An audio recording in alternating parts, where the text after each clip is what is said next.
Tribes all over the continent have been growing and harvesting corn of all colors and sizes since before written records existed. Mandammin, or corn as it is known to the Anishinaabemowin people, is an indigenous plant often referred to as one of the three sisters and planted alongside of beans and squash.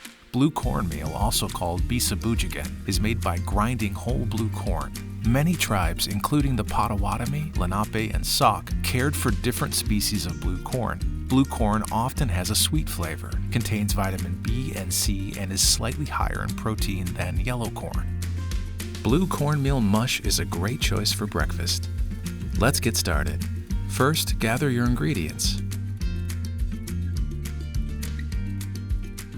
You'll need 1 to 2 soft-boiled eggs per serving, 1½ cups of water, 1 cup of blue cornmeal, 3/4 to 1 cup of 1% milk, 1/4 teaspoon of salt or more as needed to taste, 1 tablespoon of butter, 1/4 cup of maple sugar, walnuts and pecans. Always wash your hands before you begin. Start by bringing about 2 inches of water to a boil in a small saucepan. Gently place the eggs into boiling water and boil for about 6½ minutes.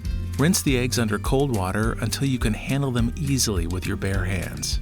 Peel the eggs and set aside. In a large, heavy-bottom saucepan, bring 1½ cups of water to a boil. Slowly stir in the cornmeal until it's smooth. Add the salt and gently stir in the milk. Keep stirring. Bring the mixture to a boil again, then reduce the heat and stir almost constantly to avoid scorching for about 15 minutes, or until the mixture is thickened to the consistency that you like. Stir in the butter and maple sugar. Divide into bowls and top each with the nuts and soft-boiled eggs. Enjoy!